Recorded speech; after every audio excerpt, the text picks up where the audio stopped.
पित्त के अंदर पथरी का होना भी, पथरी वालों का भी यहीं पर कफ वाले इस हिस्से में, इस कॉर्नर में महसूस होगा। लेकिन वो उसको, इस पल्सेशन को देखते वक्त उसके शरीर में कफ कितना बड़ा हुआ है इसे ध्यान देना।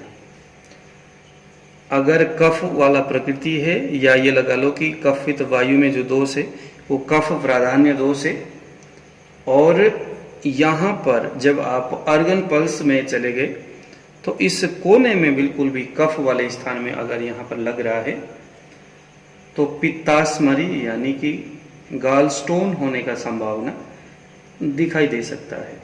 अब कितना बड़ा गाल स्टोन है, तो यहाँ पल्सेशन जितना कम होगा, नाड़ी परीक्षण सीखने वाले जितने भी मेरे जो स्टूडेंट है या मेरे जो प्रशंसक है, मेरे यूट्यूब में जो वीडियो देखते हैं, उनके लिए अर्गन पल्स के रूप में गॉल ब्लैडर ये लगा लो कि आपके लिए बहुत स्वादिष्ट, एक लगा लो किसी मीठे फल की तरह है। पित्त की थैली की यथास्थिति को जानना हर वैद्यों के लिए बहुत महत्वपूर्ण है, क्योंकि शरीर के अंदर जो एक महत्वपूर्ण कार्य जो अग्नि करता है, उस अग्नि का उद्गम और नियत और अंत स्थान गॉल ब्लैडर है। तो गॉल ब्लैडर के विषय में हम आज चर्चा करेंगे। नाड़ी परीक्षण के 19वां भाग और अर्गन पल्स का ये आपके आ गया तीसरा भाग, गॉल ब्लैडर। क्या है ये गॉल ब्लैडर? ये दोस्तों एक तरह का अग्नि है जो शरीर में और शरीर में रह करके विविध प्रकार के भोजनों को पकाने का काम करता है, धातुओं को पकाने का काम करता है ना। जैसे 7 धातु और 5 पृथ्वी जल तेज वायु आकाश, इनके अपने अपने अग्नि है। भूताग्नि, नावस अग्नि, वायव्य अग्नि, तेजो अग्नि, आपो अग्नि, पार्थिव अग्नि। तो ये सारे जो अग्नि है अपने अपने पंच जो महाभूत है, इनके लिए शरीर ने एक ऐसी व्यवस्था बना रखी है जो कि शरीर में स्थित जो पंचभूत है उसको मेंटेन करने के लिए शरीर में अग्नि का स्थापना किया हुआ है। हम जो कुछ भी भोजन करते हैं, किए हुए उस भोजन को पकाने का काम इसी अग्नि का काम है। शरीर में कफ, पित्त और वायु प्रधानतः रूप में निवास करता है और शरीर का यही संचालन करता है। जहाँ पर मल है, जहाँ पर धातु है, जहाँ पर पंचभूताग्नि है, उसके साथ साथ कफ, पित्त, वायु है। तो कफ, पित्त, वायु में जो पित्त है, जो पित्ताग्नि है, उसका उद्गम और अंत स्थान गॉल ब्लैडर है। बहुत सारे डॉक्टर जब किसी को गॉल ब्लैडर के अंदर स्टोन होता है तो डॉक्टर ये कहकर के उनको ऑपरेशन के लिए तैयार करते हैं कि भाई कोई बात नहीं, गॉल ब्लैडर जो है निकाल करके फेंक दो, फर्क कुछ नहीं पड़ने वाला, ये शरीर का अभिन्न और महत्वपूर्ण अंग नहीं है, वो बोलते। लेकिन आयुर्वेद के दृष्टि से हमारे शरीर का जो गॉल ब्लैडर है वो बहुत महत्वपूर्ण एक अर्गन है। वो इसीलिए क्योंकि शरीर में जो कफ, पित्त और वायु, जिसमें से जो पित्त है वो गॉल ब्लैडर के अंदर ही कहीं ना कहीं निहित है।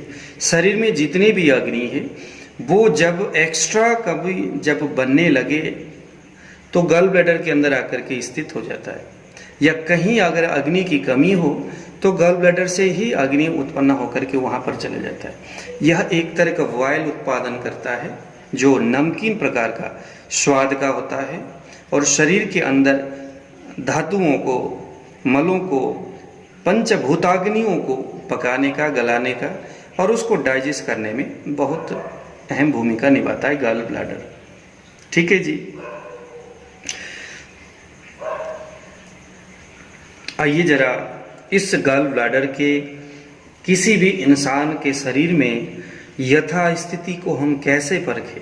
नाड़ी परीक्षण के इस दिव्य नॉलेज से, इस दिव्य ज्ञान से क्या हम किसी भी व्यक्ति के शरीर में स्थित स्टोन को, गॉल स्टोन को, या पित्त की थैली से होने वाली विविध प्रकार की जो समस्याएं हैं, क्या उसको हम पकड़ सकते हैं? तो बिल्कुल पकड़ सकते हैं। लेकिन ये एक महज और ये बहुत बड़ा एक अभ्यास का विषय है। हम आपको सिस्टम बताएंगे, हम आपको एक सूत्र प्रदान करेंगे, एक थ्योरी हम आपको देंगे। इसको आपने निरंतर अभ्यास करना है और अभ्यास करते करते करते करते आप नाड़ी के बहुत बड़े पंडित हो जाएंगे। किसी ने मुझे मेरे बारे में प्रश्न किया कि आपका इंट्रोडक्शन क्या है, कौन हो आप? तो मैं बताऊं कि मेरा नाम पंडित द्रोणाचार्य शास्त्री, मैं वृंदावन में रह करके एक हमारे साउथ से आए हुए कोई सन्यासी थे। हालांकि उनका कोई नाम नहीं था, वो वहीं से सन्यासी बन के यहाँ पर किसी जो मठ होता है उस मठ के माध्यम से वो वृंदावन में आए थे। कम से कम 4-5 साल तक वो वृंदावन में रहे और सौभाग्य से मुझे भी जिस आश्रम में वो रहते थे उस आश्रम में मैं प्रतिदिवस जाकर के भागवत का मूल पाठ किया करता था, भागवत कथा करता था। मैं उसको मासिक कथा बोलते हैं उसको, तो ऐसा करता था। फिर वहाँ पर वो आते थे तो हमारे कथा, जैसे मैं जाता था कथा करने के लिए, वो सुनते थे वहाँ पर सामने बैठ के। तो मुझे बाद में जब पता चला वो जो सन्यासी जी जो थे वो आयुर्वेद के प्रकांड विद्वान है दक्षिण के और वृंदावन में साधना करने के लिए बैठे हैं। तो मैंने जैसे तैसे अनुनय विनय करके उनकी सेवा वगैरह किया। तो फिर क्योंकि मैं भागवत कथा करने के लिए आता था तो वो मेरे से प्रभावित तो थे ही। तो धीरे धीरे मैंने उनसे कुछ आयुर्वेदिक जो नॉलेज है मैंने उनसे प्राप्त किया। वो एपिलेप्सी के ब्रेन से रिलेटेड जो प्रॉब्लम, उसके बहुत अच्छे वैद्य जी थे। उनके पास जो बीएमएस करने वाले किए हुए जो डॉक्टर है वो आते थे प्रैक्टिस करने के लिए, कुछ न कुछ सीखने के लिए। तो लगे हाथों हम भी करते, तो बहुत सारे पेशेंट आते थे उनके पास। चूँकि काफ़ी समय के साथ वो बुजुर्ग होते गए तो फिर बाद में दवाई बनाने का काम, कूटना पीटना पीसना उस दवाई को कितना क्या कुछ किसी रोगी के लिए। तो जैसे है ना, ये करते करते कई सालों के बाद फिर गुरुजी चल बसे और बस फिर हम उनके किए हुए कुछ इस अच्छे संस्कार जो है और उनके जो काम है उसको बस इसी तरह से आगे लेके जा रहे। तो नाड़ी परीक्षण में उनका बहुत अच्छा पकड़ था और क्योंकि बचपन से ही वो इसी लाइन में थे और काफ़ी बुजुर्ग हो गए थे, तो बाद में एक तरह का वैराग्य टाइप का हो गया इन चीज़ों से। हालांकि वो इस चीज़ से बचने के लिए वृंदावन में आए थे, लेकिन इंसान का कर्म और कर्म फल जो है उसके पीछे पीछे लग जाता है, जैसे हमारा धर्मशास्त्र में बताया गया है। तो वैसे ही उनकी जो नॉलेज, जो ज्ञान है वो वृंदावन में भी रह करके छुपा नहीं। तो दोस्तों आइए आज हम फिर एक स्टेप बाय स्टेप इसको सीखते हैं, गॉल ब्लैडर को कैसे हम किसी भी रोगी के शरीर में परीक्षण करें। तो मैं आपको बताऊं कि यह जो नॉलेज है इसको आप यहाँ प्यार से और ध्यान से सभी चीज़ को आप सुनिएगा, ठीक है ना। समझने के लिए आपके लिए ये वीडियो मुझे लगता है अच्छा ही रहेगा। बाकी आप दूसरों से भी आप सीखते रहिए। मैं भी उस जमाने से सीख रहा हूँ और आज भी मैं सीख ही रहा हूँ, क्योंकि नॉलेज और ज्ञान कभी भी पूर्ण नहीं होता। कोई ग्रंथ कभी पूर्ण नहीं होता, उसमें नए नए रिसर्च आते रहते, नए नए खोज आते रहते। सभी अपने स्तर से खोज करता है, जैसे मैंने किया है। मैं भी लगा रहता हूँ कुछ न कुछ सोशल साइड में अब अच्छे अच्छे गुरु लोग आ गए, पढ़ाने वाले टीचर आ गए, तो उनके भी हम सुन लेते हैं और अपने इस नाड़ी परीक्षण में हम उसको भी मिक्स करके हम देखने का प्रयास करते हैं कि यह इनकी जो थ्योरी है इसमें मिक्स करके देखे जरा कितना रिजल्ट आता है। तो उसको भी हम है ना प्रैक्टिस करते हुए हम बैठे हुए करते हैं और वही चीज़ हम आपको सिखाने का प्रयास कर रहे हैं। तो आइए जरा किसी भी लड़का और लड़की के जो राइट हैंड है उसमें आप 3 उंगली को रखिए और मिडिल फिंगर को आप सुपरफिशियली आपने यहाँ पर देखना है। जैसे इससे पहले भी मैंने आपको बताया था, इसके आपने 3 भाग बनाया, ये वायु का, ये पित्त का और ये कफ का, ठीक है जी। जिसमें से अगर यहाँ पर वाइब्रेशन होता है, सबसे पहले हम जरा कफ से शुरू हो जाते हैं। मिडिल फिंगर के यहाँ पर वाइब्रेशन हुआ। अब ये जब आप प्रेस करेंगे तो आपने एक चीज़ और ध्यान देना है जिसको मैं शायद इससे पहले मैं बता नहीं पाया। अगर कोई आपके सामने ऐसा पेशेंट जिसका स्किन बहुत मोटा है, जो कफ प्रकृति वाला शरीर है, उनके लिए जब आप इसको जब प्रेस करेंगे तो थोड़ा ध्यान से प्रेस, थोड़ा ज़्यादा प्रेस करना है ना, तेजी से थोड़े ज़्यादा दबाव डालना, तभी आपको यहाँ पर सुपरफिशियली उस जो पल्स है उसमें आपको बहुत अच्छा ये पल्सेशन यहाँ आपके लिए लगेगा। अदरवाइज तो बिल्कुल सेंटर में होगा और आप कहोगे भाई ये तो पित्त वाला हो गया। तो ऐसा नहीं करना। आप पहले किसी भी व्यक्ति के जब पल्स को जब आप यहाँ पर डायग्नोस करेंगे, चेक करेंगे, तो काफ़ी देर तक उसको आपने उस अंदर जो नस है ना, जो पंपिंग हो रहा है, जो वाइब्रेशन हो रहा है, जिस नस को हमने यहाँ पर चेक करना है, तो उसको आपने उसकी जो साइज कितनी गोलाई है, कितना उसका मोटाई लंबा क्या कुछ है, उसको उसके इर्द गिर्द उंगली को घुमा करके थोड़ा प्रेस करके काफ़ी देर तक नीचे प्रेस करना, ताकि उसमें है ना ब्लड प्रेशर भी उसकी जो है वो काफ़ी तेज बने और वो अच्छी तरह से फिर वो पंपिंग होना शुरू हो, ताकि आपको आसानी से, नहीं तो किसी का थोड़ा ब्लॉक जैसा हो जाता है, चलता ही नहीं है सही तरीक़ा से। तो इसका एक ही तरीका है कि आप थोड़ा सा प्रेस करते रहो, नीचे ऊपर करते रहो, थोड़ी देर में आपको अदरवाइज यह जो है आप जो मोटी वाली उंगली यहाँ पर भी इस तरह से अगर आप यहाँ पर प्रेस करते हो, जैसे मैं आपको बताऊं, ये यहाँ पर अगर जैसे ये हो गया ना, ये ऐसे अगर आप यहाँ पर प्रेस करते हो ऐसे, तो ये भी फिर धीरे धीरे यहाँ पर वाइब्रेशन आपका बनना शुरू होगा। ठीक है जी। तो अगर इस कोने में वाइब्रेशन हो तो समझ लो कि गॉल ब्लैडर के अंदर कफ का प्रभाव है। सेंटर में हो, गॉल ब्लैडर के अंदर पित्त का प्रभाव है, और ये लेफ्ट साइड के इस कोने में बिल्कुल भी वाइब्रेशन हो तो गॉल ब्लैडर के अंदर वायु का प्रभाव है।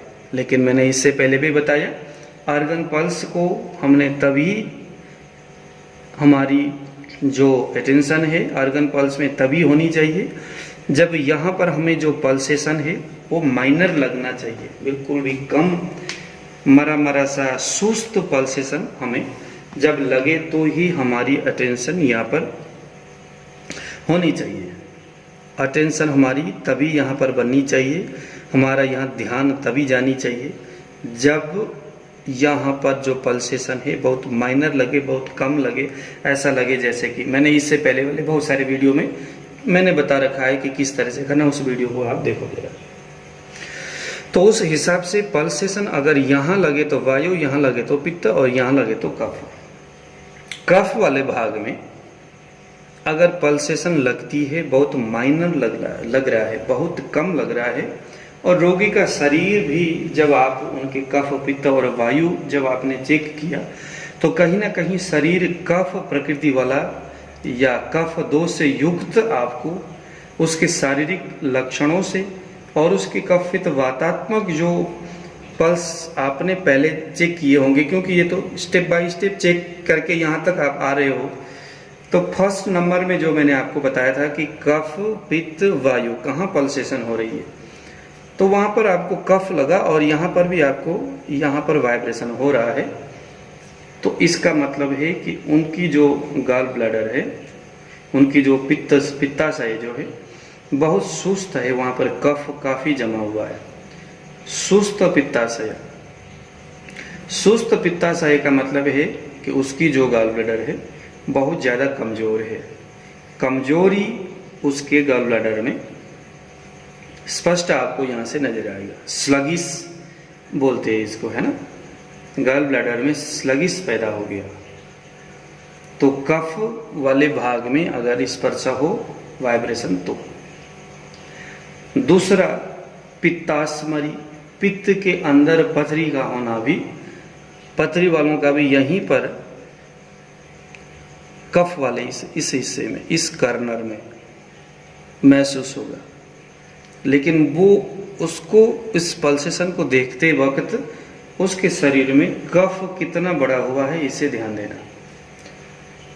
अगर कफ वाला प्रकृति है, या ये लगा लो कि कफित वायु में जो दोष है वो कफ प्राधान्य दोष है, और यहाँ पर जब आप ऑर्गन पल्स में चले गए तो इस कोने में बिल्कुल भी कफ वाले स्थान में अगर यहाँ पर लग रहा है तो पित्तास्मरी यानी कि गाल स्टोन होने का संभावना दिखाई दे सकता है। अब कितना बड़ा गाल स्टोन है, तो यहाँ पल्सेशन जितना कम होगा, यहाँ पर पल्सेशन जितना कम होगा उतना बड़ा पित्ताश्मरी है। पित्ताश्मरी कितना बड़ा है, यहाँ पर जो पल्सेशन लग रहा है वो पल्सेशन की जो गति है बिल्कुल रुक रुक करके मरा मरा सा बिल्कुल कम है, उसकी गति बहुत मंद गति है, बहुत ही मंद गति है। कफ वाला गति आपको वहाँ लगता है, कफ वाला या लगा लो कि वायु वाला वेग, वेग वायु वाला मंद वेग, कफ वाला गति मंद गति अगर यहाँ पर लगे तो पित्ताश्मरी और यह जो स्टोन है 7 mm से ऊपर बतानी चाहिए। और जितनी जितनी उसकी जो गति है, उसकी जो गति है, उसकी जो रिदम है, वो जितना कम होगा उतना पित्त थैली के अंदर जो स्टोन है ज्यादा होगा। ये आप सूत्र से नहीं बल्कि अभ्यास से ही इसको आप पकड़ सकते हैं। मैंने आपको बता दिया कि जितना कम गति वाला और जितना कम वेग वाला इस कोने में आपको लगे उतना ही पित्ताश्मरी ज्यादा बड़ा कहना चाहिए। अब एक आता है ऑब्स्ट्रक्टिव जॉन्डिस। ये एक तरह का पीलिया रोग जैसा उसी गॉल ब्लैडर के उसी स्टोन ये जो है पित्त के थैली के वजह से एक तरह का लगा लो कि एक पीलिया जैसे स्थिति शरीर में उत्पन्न होता है ना। पित्त के अंदर होने वाली जो स्लगिश है, होने वाली जो कमजोरी, जो रुकावट है, उसके वजह से जो वाइल है वो शरीर में सही तरीक़ा से बनता नहीं।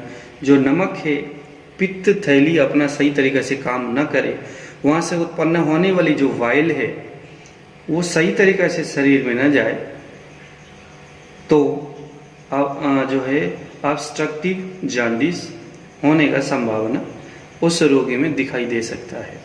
अब ये तो जॉन्डिस जो है वो तो देखने से पता चलेगा, उसके आँखें में पीलापन, उसके नाकों में पीलापन, उसके जीभ में पीलापन पता चल जाता है। और वहाँ पर अगर आपने प्रेस किया और यहीं पर वाइब्रेशन हो रहा है तो आप कह सकते हो भाई पित्त स्थान में कफ बढ़ा हुआ है, तो कफ शामक दवाई। मैं आपको बता दूं कि गॉल ब्लैडर के अंदर सबसे बढ़िया दवाई है पीपली। तो उस रोगी के बाकी दोषों को देखते हुए पीपली के अंदर कुछ घटक द्रव्यों का आप प्रयोग करके रोगी को दे सकते हैं। ये तो हो गया कफ के लिए। अब अगर उस रोगी के बिल्कुल सेंटर में, हाँ जी बिल्कुल सेंटर में मरा मरा सा या लगा लो कि धीमी धीमी गति में वाइब्रेशन हो रहा है, ध्यान देना धीमी गति में, गति भी धीमी होगी और उसकी वेग भी धीमी होगी। वैसे वेग और वैसे गति बिल्कुल भी नहीं है जैसे सुपरफिशियली जब आप कफ वायु जब पहली बार जब चेक करते हो तो वैसे गति यहाँ बिल्कुल नहीं होगा, किसी भी अर्गन पल्स में होगा ही नहीं। यहाँ आपको बिल्कुल भी अलग एक तरह का गति आपको यहाँ महसूस होगा। जब इसको चेक करेंगे तो ये ध्यान देना बाकी दो उंगली को अपने स्थान में जरूर आपने सुपरफिशियली रखना है। ऐसा नहीं कि इसको जैसे इसको बढ़ाया तो ऊपर इसको उठा दिया, ऐसा नहीं करना। 3 उंगली को रखना है और अगर डीपली जाना है तो इसको आगे बढ़ाया, बाकी जो उंगली है वो स्किन में टच होनी चाहिए सुपरफिशियली। 3 उंगली से ही फिर उसके बाद हमें सही एक रिजल्ट यहाँ से मिलने का संभावना है। सेंटर में वाइब्रेशन हो रहा है तो एक रोग जो कि जब किसी के गॉल स्टोन होती है तो वहाँ रिपोर्ट में लिखा होता है कोलोसिस्टाइटिस के करके एक रिपोर्ट होता है, लिखा होता है। उसका क्या मतलब है? वो है पित्ताशय शोथ। गॉल ब्लैडर का जो मुआने है, जो मुंह है, जहाँ से आपके स्टमक से एक पाइप आ रहा है और गॉल ब्लैडर के अंदर जा रहा है, या गॉल ब्लैडर से एक पाइप आपके कोलन तक जा रहा है, तो उस मुहाने में जो है, जो छोटा सा छेद है जहाँ से वायल आगे और नीचे अंदर और बाहर होता रहता है, तो उसके बिल्कुल मुहाने में, बिल्कुल भी मुंह में, उस छिद्र के मुंह में एक तरह का इस पथरी होने के फलस्वरूप वहाँ हल्का सा सूजन उत्पन्न होगा। आप जानते हो कहीं स्वेलिंग जो है वो पित्त की वजह से होता है, ठीक है, क्योंकि उसमें अग्नि प्राधान्य रहता है। तो पित्ताशय शोथ यानी कोलोसिस्टाइटिस अगर होगा रोगी को, तो सेंटर में वाइब्रेशन होगा। रोगी को उल्टी का महसूस होना, जी मचलाना, अगर ऐसी स्थिति होती है तो सेंटर में। वैसे भी आपको अगर सेंटर में वाइब्रेशन लगे तो आप उसको कह सकते हैं कि हम आपको कभी कभी उल्टी जैसी महसूस, बार बार उल्टी आने जैसी स्थिति होना, लेकिन शायद उल्टी ना होना।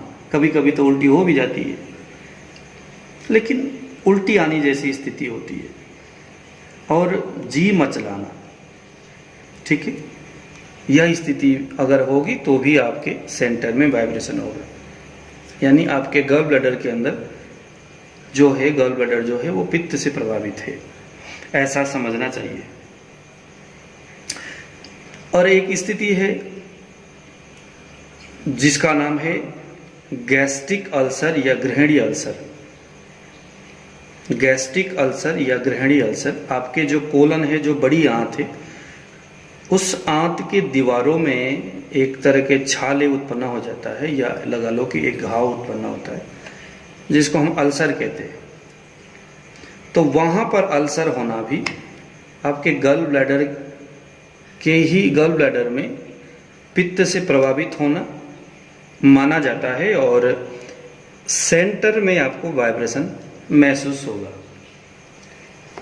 तो पित्त से प्रभावित आपका अगर पित्त थैली है, तो ये सारे समस्या रोगी में नजर आता है। या ये कह सकते हैं कि कोई रोगी आपके सामने बैठ गया, आपने सुपरफिशियली आपने अंगुली रखा, किसी भी लड़का लड़की के उसके राइट हैंड में अपना मिडिल फिंगर में आपने ध्यान लगाना है, ठीक है। सेंटर में अगर वाइब्रेशन हो तो उसके जो है कोलोसिस्टाइटिस आप कह सकते हो, है ना जी। मजेदार ये नॉलेज।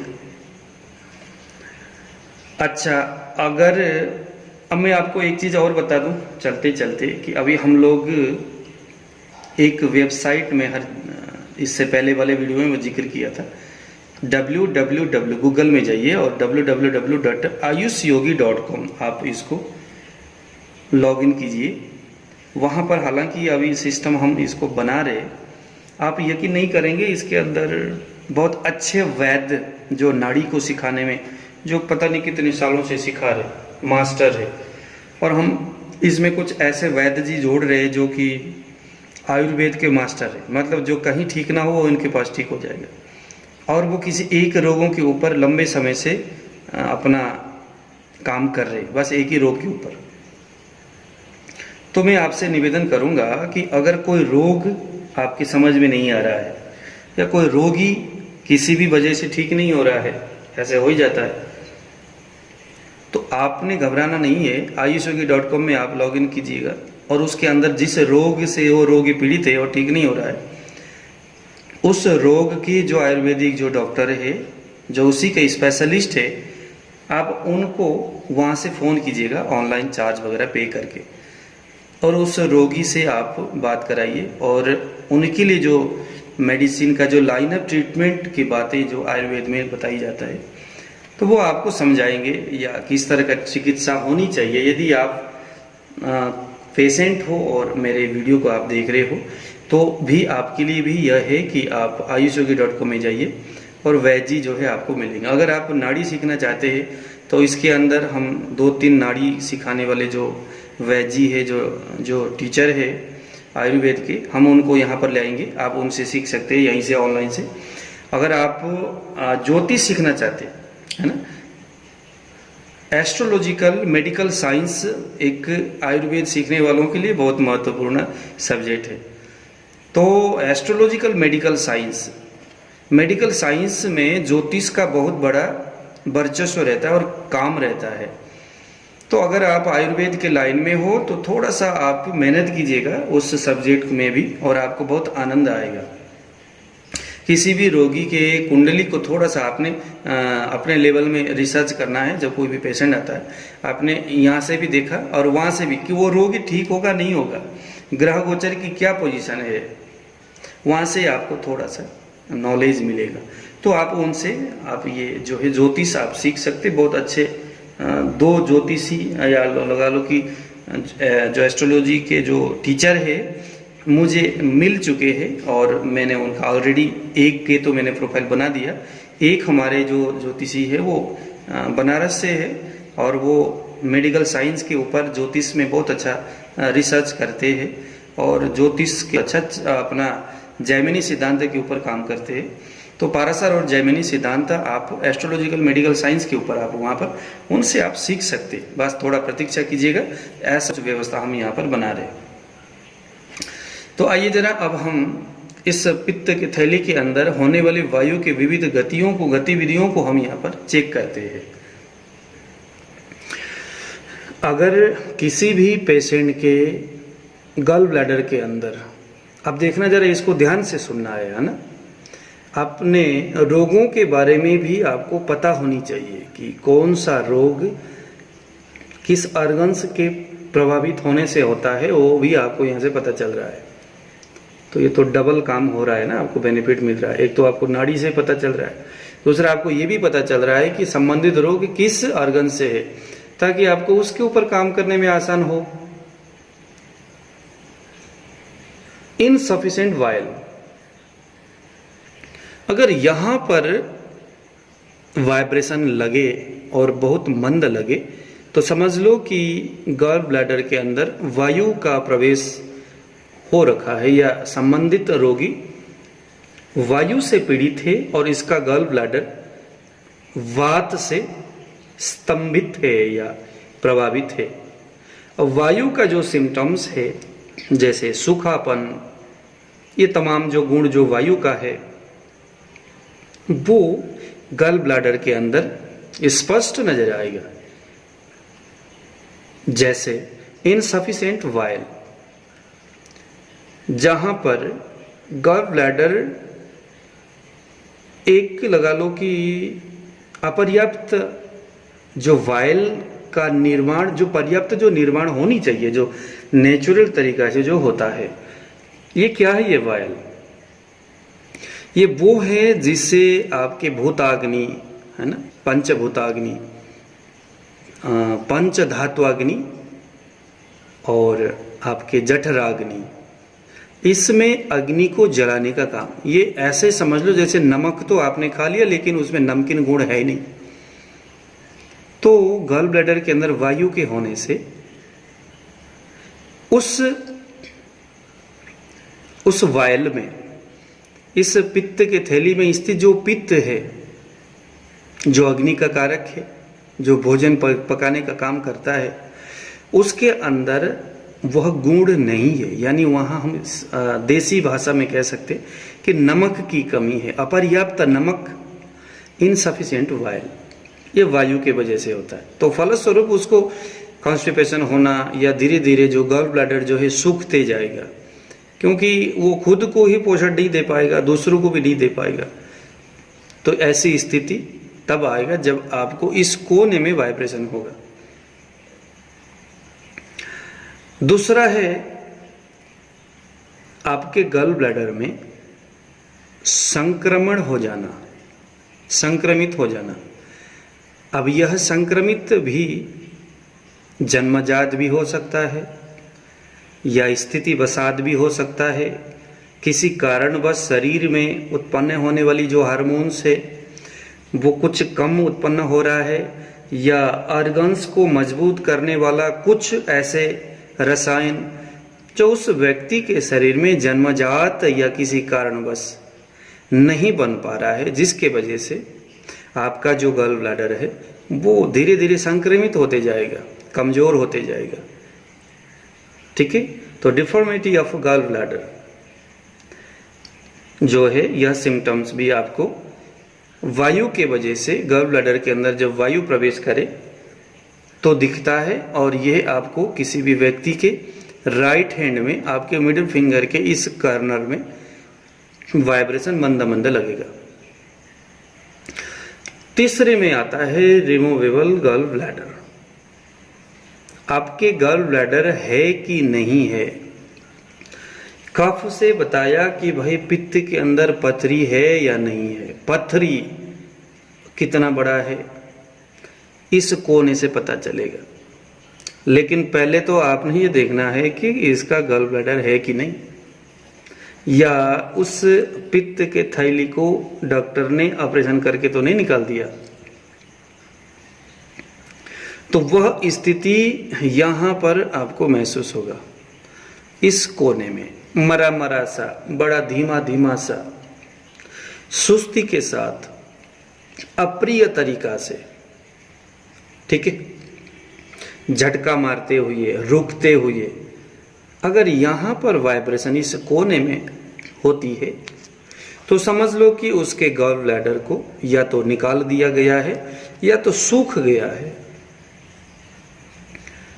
तो यह 3 सिम्टम्स जो मैंने अभी गिनाया, या तो गॉल ब्लैडर में नमक की कमी होना जिससे कि जो अग्नि है वो परिपूर्ण रूप से नहीं बन पाएगा, या तो संक्रमण होना, या तो गॉल ब्लैडर को ही निकाल देना। इन 3 में से इन 3 चीजों को आपने ध्यान देना है जब यहां वाइब्रेशन होगा। तो दोस्तों, गॉल ब्लैडर के विषय में यह मुख्य जो, हालांकि इसमें और भी बहुत सारी बातें हैं, लेकिन उंगली लगाने से जो वाइब्रेशन लगे और हम इन कफ है तो ये 3 चीज, पित्त है तो ये 5 चीज, और वायु है तो ये 3 चीज हमने यहाँ पर देखना है, विचारना है, सोचना है, समझना है। और इन लक्षणों को शरीर के दूसरे जो अवयव है, जो दूसरे हिस्से, तो उसके स्वभाव, उसके चरित्र, जो बंदा सामने बैठा हुआ है वो क्या कर रहा है, वायु का लक्षण उसके स्वभाव में नजर आ रहा है, कफ का है, पित्त का है, सब कुछ देख करके अंतिम में आपने यह डिसीजन, यह डिसाइड करना है और इस चीज को आपने बताना है। ठीक है जी। मैं आपको बता दूं कि नाड़ी परीक्षण स्वयं में परिपूर्ण एक नॉलेज है ना। ये इंडिविजुअली किसी भी व्यक्ति के शरीर को डायग्नोस कर सकता है, लेकिन ऐसी स्थिति तभी जब आप इसमें एक्सपर्ट होंगे। ठीक है, इसमें आप बहुत एक्सपर्ट होंगे। इतना आपने अभ्यास किया कि किसी भी व्यक्ति के पल्स को स्पर्श करते ही सभी चीजें आप अनुभव से बता सके, तब की बात अलग है। लेकिन अभी फिलहाल जब तक आप अभ्यास कर रहे हो तब तक इन चीजों को बिल्कुल दिमाग में रट्टा लगाना है, और साथ में यह चीज उस व्यक्ति में है या नहीं, इस चीज को आपने दूसरे परीक्षण के माध्यम से डिसाइड करना है या उसको पकड़ने का प्रयास करना है। स्टोन है कि नहीं उसके शरीर ही बता देगा। तो उसके जो दूसरे लक्षण है फिर कभी जरा उसके विषय में भी हम चर्चा करेंगे। तो आज नाड़ी परीक्षण के 19वां भाग और अर्गन पल्स के 3रा भाग श्री हरि के चरणों में समर्पित करते हुए आज का यह वीडियो हम यहीं पर विश्राम देना चाहेंगे। आने वाले दिनों में फिर किसी दूसरे ऑर्गन्स को लेकर के आएंगे और आपको एक उचित, योग्य और साइंटिफिक जो बातें हैं जहां से हम पल्स डायग्नोस कर सके, तो ऐसे कुछ नॉलेज हम आपको समझाएंगे। आज मुझे दीजिए विदा। जय श्री राम।